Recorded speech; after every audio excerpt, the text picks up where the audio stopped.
Hi hello నమస్తే అందరికీ. నేను మీ వెంకట్. మన పెద్దోళ్ళు ఏది చెప్పినా ఒట్టిగా చెప్పరండి, దాని వెనక ఒక పరమార్థం ఉంటుంది. ఇప్పుడు లోకల్ బాయ్ నాయన విషయంలో మన పెద్దవాళ్ళు చెప్పిన ఒక సామెతని మనం గుర్తు చేసుకుంటే అది నిజమే అనిపిస్తుంది. అదేంటంటే మానవ జీవితంలో ఎక్కువగా జరిగేది కూడా ఇదే.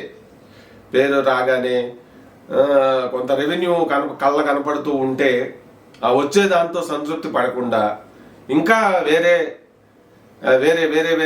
వేరేగా అవన్నీ లీగల్గా ఉన్నాయా లేదా ఏంటి అనేది చూసుకోకుండా మనకు డబ్బులు వస్తే చాలు, మనం సంపాదించుకుంటే చాలు, మనం కార్లు కొనుక్కుంటే చాలు, మనం ఇల్లు కట్టేసుకుంటే చాలు, సమాజంలో మనం అంటే రిచెస్ట్ అయిపోవాలి అనే ఒక ఇది ఆవహిస్తుంది అనమాట. అట్లా చాలా మందికి జరుగుతుంది ఈ మధ్య. సోషల్ మీడియాలో ఇన్ఫ్లుయెన్సర్స్గా పేరు తెచ్చుకున్న వాళ్ళల్లో మనం గతంలో ఒకళ్ళిద్దరు మన తెలుగు ట్రావెలింగ్ చేసే వాళ్ళల్లో కూడా అప్పుడు మనం చూసాం.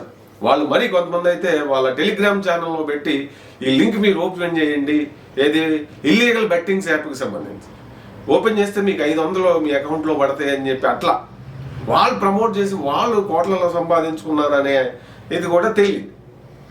వాళ్ళు చేసిన ట్రావెలింగ్ వీటి కంటే కూడా కొంతమంది అందరు కాదు. సో ఆ తర్వాత హర్షసాయి విషయం అప్పుడు కూడా అదొక పెద్ద ఇష్యూ అయింది, టీవీలో డిబేట్లు జరిగినాయి, పెద్ద ఇదే అయింది లొల్లి. ఆ తర్వాత కూడా ఆ టైంలో మనం ఒక పేరు విన్నాం, ఎవరిది మీ అందరికీ యాదకి వచ్చే ఉంటుంది. అసలు ఇప్పుడు మెయిన్ టాపిక్ ఎవరి గురించో కూడా మీకు అర్థమయ్యే ఉంటుంది. అదే లోకల్ బాయ్ నాని, గంగపుత్రుడు. వాళ్ళ ప్రొఫెషన్కి సంబంధించినటువంటి విషయాలు, సముద్రంలోకి వెళ్ళి చేపలు పట్టడం, ఆ పట్టే ఇదిలో ఎదురయ్యే సమస్యలు, వాళ్ళ టీము, వాళ్ళ జీవన విధానం, వాళ్ళు వండుకోవటం తినడం, వాళ్ళ కష్టం నష్టం, వాళ్ళకి వచ్చే చేపలు అమ్మితే వచ్చే డబ్బులు, ఎన్ని రోజులు అట్లా ఉంటారు, ఇదన్నీ కూడా వాళ్ళ లైఫ్ సంబంధించినటువంటి అంశాలు. వాళ్ళు చేసే పనినే రికార్డు చేసి చూపిస్తూ తనకంటూ తనదైన ఒక యాక్సెంట్తో, తనదైన ఒక టిపికల్ ఇన్నోసెంట్ బాడీ లాంగ్వేజ్తో లోకల్ బాయ్ నాని పేరు పెట్టుకొని మంచిగా పేరు తెచ్చుకున్నాడు. యూట్యూబ్లో అతనికి ఒక ఫాలోయింగ్ పెరిగింది. ఇప్పుడు దాదాపు 2 మిలియన్స్ మంది ఉన్నారు. ఇన్స్టాగ్రామ్లో 1 మిలియన్ ఉన్నారు. మరి ఉన్నోడు ఎంత బాధ్యతగా ఉండాలండి? ఆ వచ్చే రెవెన్యూతో సంతృప్తి చెందాలి కదా.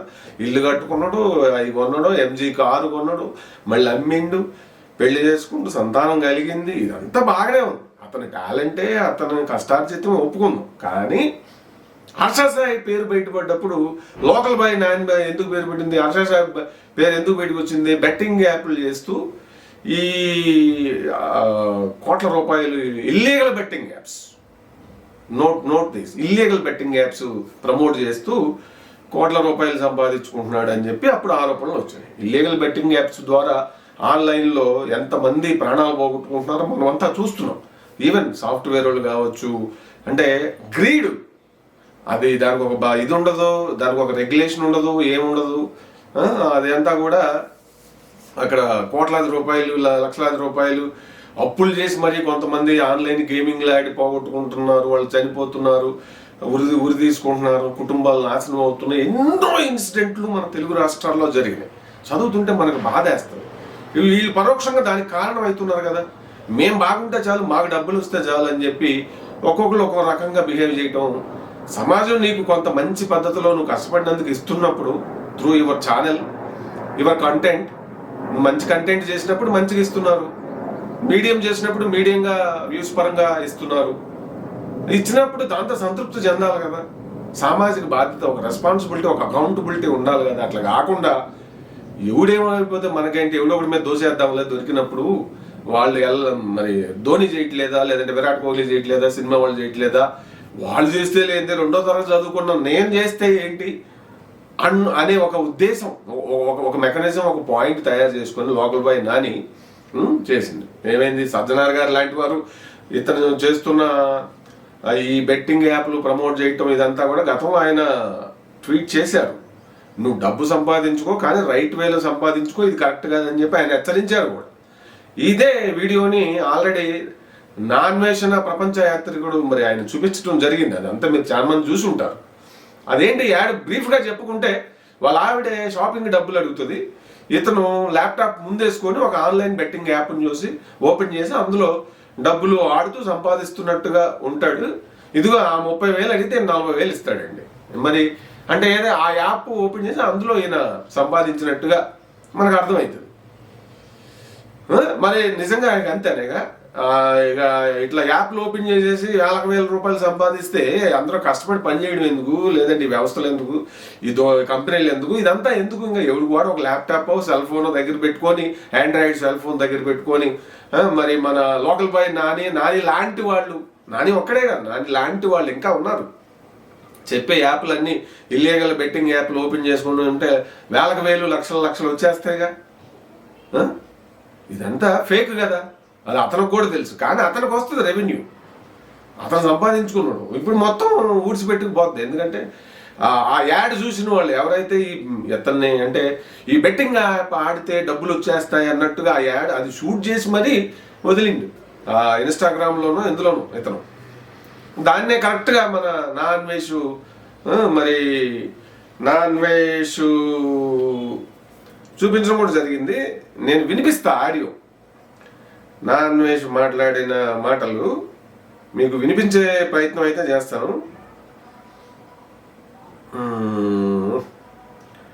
నాన్ వేష్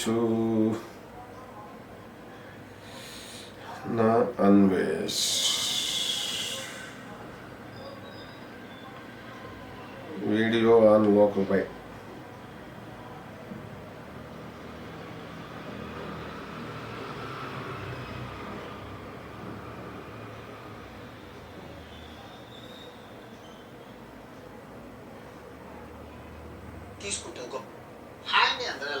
ఇది మీరు ఆడియో వినండి చాలు. అబ్బాయిని జైల్లో పెట్టారు. దగ్గర ఒక 10 సెక్షన్లు అయితే పెట్టి ఆ జైల్లో ఉన్నారనమాట. మొన్నే పెళ్ళయింది, మొన్నే పాప కూడా పుట్టింది. కానీ ఆ అబ్బాయి చేసిన తప్పు ఏంటి, అసలు ఎందుకు జైల్లో పెట్టారు? అందరూ చూడాలి, ప్రతి ఒక్కరు ఇన్ఫ్లుయెన్సర్స్ చూడాలి అండ్ పబ్లిక్ చూడాలి. ఇది మీకు మీ జీవితం చాలా ఉపయోగపడుతుంది. అబ్బాయి చేసిన తప్పు ఏంటంటే ఇది చూడండి. 30,000 కావాలి, నీ దగ్గర ఏమైనా డబ్బులు ఉన్నాయా? 30,000 ఎందుకంటే కొంచెం మోర్ వెళ్తాను, ఇంకా కొంచెం షాపింగ్ ఉంది, అందుకని నీ దగ్గర ఏమైనా ఉంటాయి? 30,000 30 అంటే 40 కదా, ఇంత ఫాస్ట్ గా. చాలా రోజుల నుంచి మనం ఒకే విధంగా ఆడుతున్నాం. సో అది మన టెలిగ్రామ్ ఛానల్ లింక్ వచ్చి బైక్ అని పెట్టాను. సో నీ ఒక్కడే కదా, చాలా మంది పెట్టి కూడా చెప్తాను అనమాట. చూసారు కదా. సో వాళ్ళ ఆవిడ 30,000 అడిగింది దేనికి, షాపింగ్కి వెళ్ళడానికి. సో షాపింగ్కి వెళ్ళడానికి 30,000 అడిగితే 40,000 ఇచ్చారు. ఇందులో తప్పేముందండి అంటే అబ్బాయి సొంత డబ్బులు కాదు, ఇది ప్యాకెట్ ఆడి ఇది బెట్టింగ్ యాప్ లో ఓపెన్ చేసి ల్యాప్టాప్ ఆడి ఆ డబ్బులు ఇచ్చారనమాట. ఇది ఎంత తప్పండి, అది అందుకే చేంజ్ చేశారు అనమాట. సో ఇందులో తప్పే అంతే. విన్నారు కదా. అంటే స్వయంగా అన్వేష్ ఒక ఇన్ఫ్లుయెన్సర్, వరల్డ్ వైడ్గా ఇన్ఫ్లుయెన్సర్. ఆయన ఈ వైజాగే. మరి గతంలో కూడా చాలాసార్లు చెప్పినా కూడా వినిపించుకోకుండా ఇతను అన్ఫాలో చేశాడట. అంటే మంచి చెప్పేటప్పుడు ఎవరు ఎనరు, మరే బాబు నీకు వస్తున్నది, నువ్వు పాపులారిటీ వచ్చింది, నువ్వు యాడ్స్ చేసుకున్నా ప్రమోషన్ చేసుకున్నా నీకు డబ్బులు వస్తాయి, బెట్టింగ్ యాప్ల సైడ్ వెళ్ళొద్దు అని చెప్పినా కూడా అన్వేష్ ఎబ్బే వినకుండా లోకల్ బాయ్ నాని ఇట్లా చేసి ఏది ఆ యాప్లు బహిరంగంగా ప్రమోట్ చేసి ఇంత డబ్బులు వస్తున్నాయి అంటే ఎవరికన్నా డబ్బులు వస్తున్నాయి ఫ్రీగా అంటే ఈజీ మనీ కోసం ఇవాళ రేపు ఇంకా యూత్ కానీ అందరూ ఎగబడుతున్నారు. ఆ ఈజీ మనీ ఎక్కడ ఒట్టికి రాదు, కష్టపడింది రావండి, అది మాత్రం వాస్తవం. ఈ వీడియో చేయడం వెనక కూడా ఒక రకంగా ఒక ఎడ్యుకేషన్ పర్పస్, ఒక అవేర్నెస్ ఉద్దేశంతోనే నేను చేస్తున్నా. కాబట్టి ఆలోచించాలి మనం. ఈ బాధ్యత లేనటువంటి ఇన్ఫ్లుయెన్సర్స్, యూట్యూబర్స్ వాళ్ళని మీరు సపోర్ట్ చేయటం కూడా కరెక్ట్ కాదు, అవునా కాదు? ఇప్పుడు వాళ్ళు కష్టపడి మంచిగా చేసినంతకాలం సపోర్ట్ చేయొచ్చు. వాళ్ళు దారి తప్పి మరి ఇల్లీగల్ యాప్ని మనం చేసి మిగిలిన వాళ్ళని ఇన్ఫ్లుయెన్స్ చేసి వాళ్ళు పరోక్షంగా వాళ్ళ డబ్బులు పోగొట్టుకోవడానికి కారణమైతే వాళ్ళ డబ్బులు పోయినప్పుడు వాళ్ళ కుటుంబాలు చితికిపోతాయి కదా. ఖచ్చితంగా ఈ ఫైనాన్షియల్ కొలాప్స్ అనేది చాలా చాలా డేంజర్ ఏ ఫ్యామిలీలో అయినా కూడా.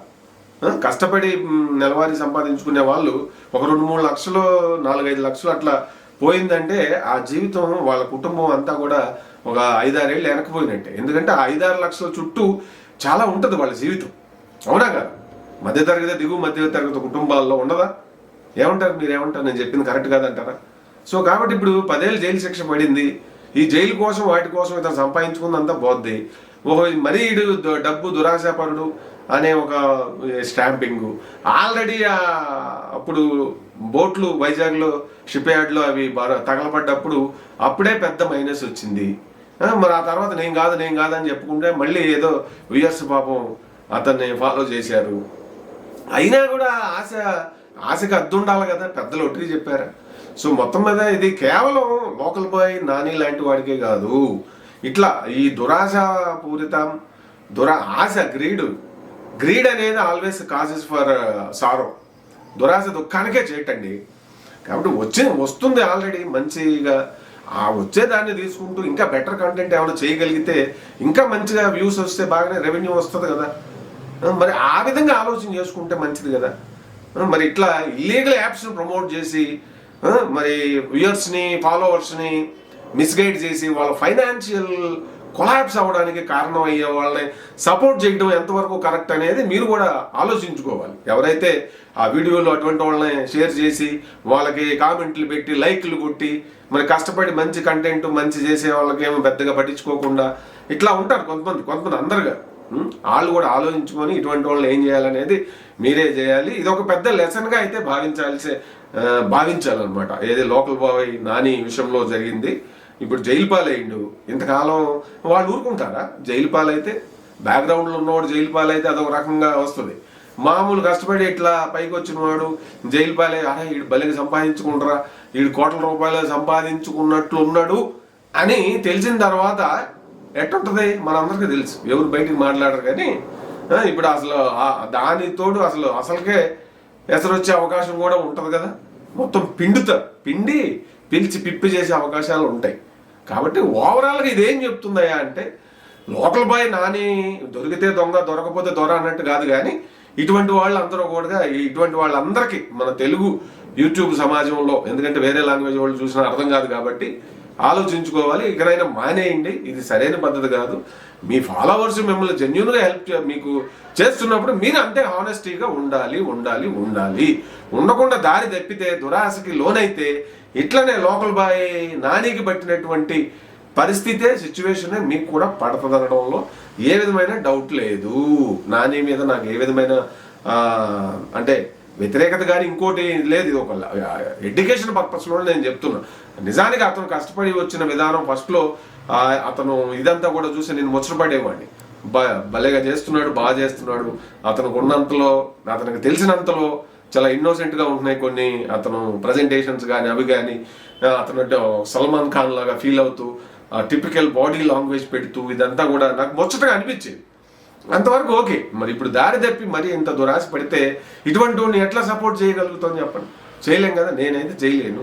సో కాబట్టి మీరు కూడా బాధ్యత మీ చేతుల్లోనే ఉంది. ఏదైనా కూడా వ్యూయర్స్ చేతుల్లోనే, ఫాలోవర్స్ చేతుల్లోనే, అభిమానించే వాళ్ళ చేతుల్లోనే ఉంది. వాళ్ళని దారిలో పెట్టడం.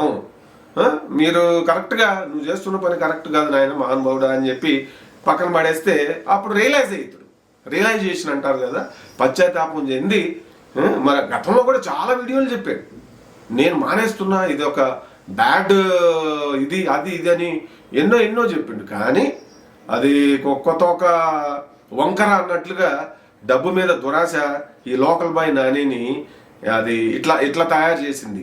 కాబట్టి మొత్తం మీద అయితే ఇదొక పెద్ద లెసను. చాలా అలర్ట్గా ఉండాల్సిన సందర్భం. వచ్చిన దాంతో సంతృప్తి పడుతూ కంటెంట్ పరంగా ఎంత మంచి కంటెంట్ ఇస్తే వ్యూయర్స్ ఆల్వేస్ బ్లెస్ చేస్తారు. ఏమంటారు?